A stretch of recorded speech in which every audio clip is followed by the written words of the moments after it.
a crianças portuguesas que só falam brasileiro. Eu vou ler aqui o primeiro parágrafo dessa reportagem que saiu no Diário de Notícias, um site português, Portugal. Eu vou ler aqui, eu não vou ler com sotaque português, porque eu acho que é sacanagem isso aí. Eu vou ler português BR aqui, tá bom? Então vamos lá. Abre aspas. Em Portugal, as crianças estão dizendo grama no lugar de relva. Autocarro é ônibus. Rebulsado é bala. Riscas são listras. E leite na geladeira está na geladeira, ao invés de no frigorífico. Os educadores notam, sobretudo depois do confinamento, a conta de muitas horas de exposição a conteúdos feitos por youtubers brasileiros. E aí, as opiniões de pais e professores especialistas dividem a preocupação e os que relativizam por considerarem se tratar de uma fase, como aconteceu nas novelas. Existe essa questão em Portugal já há muito tempo, que a cultura brasileira começa a entrar em Portugal de uma forma bastante exacerbada. Inclusive tem alguns conteúdos que são meio evitados, assim. Então, na pandemia, eles fizeram uma pesquisa com alguns pais lá em Portugal para descobrir o que as crianças estavam consumindo e chegaram nessa conclusão de que inclusive tem pais que foram perguntados se algum dos pais eram brasileiros, porque a criança só fala português brasileiro. Isso por culpa em especial de quem? De quem? Lucas Neto. Lucas Neto. Chegaram a essa conclusão de que Lucas Neto é um dos responsáveis por esse abrasileiramento dos portugueses, das crianças, dos piquitito português. E ele está fazendo show em Portugal, inclusive estendeu lá a temporada dele esse ano. É um sucesso absurdo, e inclusive está fazendo campanhas em Portugal para o canal dele crescer e tal. Então, assim, gente... e aí quando eu tava comentando sobre isso também, até com o pessoal aqui mais tradicional do Folclore BR, o pessoal falando, pô, aí é o dominando o colonizador, né? Tipo, PTBR dominando o colonizador.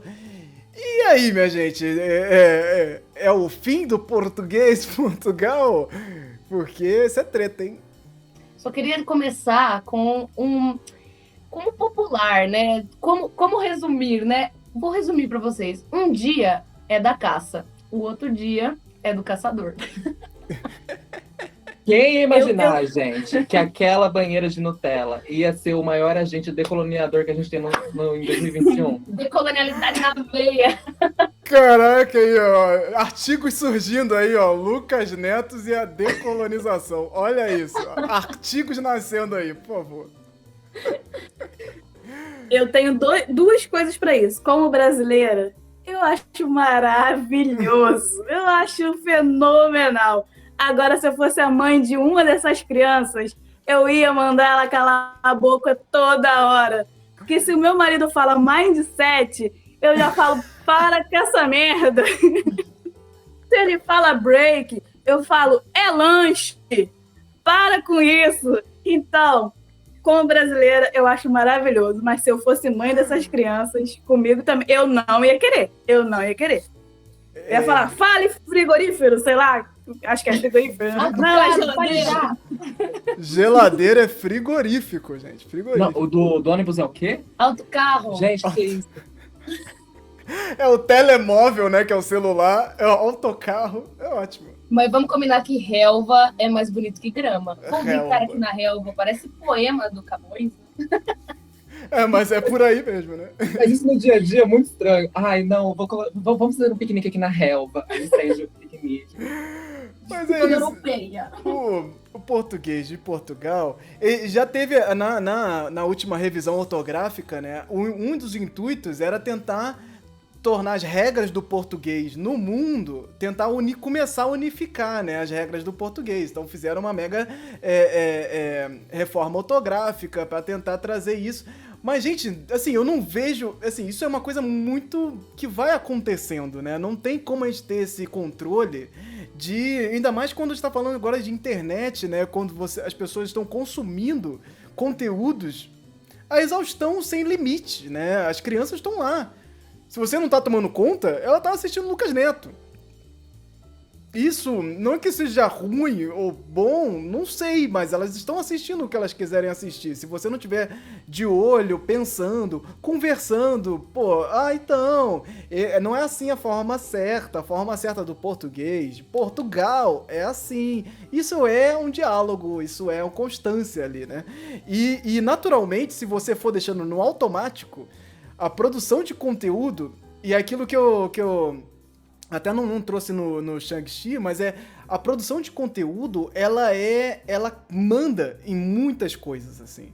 Eu acho que como uma forma, acho que os pais deveriam mais se preocupar também com conteúdo, mas não da criança estar falando o português brasileiro, mas com a exposição mesmo, que ela tem esse conteúdo que não é controlado muitas das vezes, né? Uhum. O que aconteceu recentemente com o Round 6, que as crianças estavam assim, super dentro da história, super sabendo como fulano e tal morre, e quem morre e como morre, e brincando na rua, se espalhou as brincadeiras, e aí, sabe? E até o diretor falou, gente, eu fico preocupado de saber que crianças estão assistindo, porque isso não é pra criança, sabe? Cara, e as crianças fazendo batatinha frita 1, 2, 3 e gritando, morreu! No meio da brincadeira.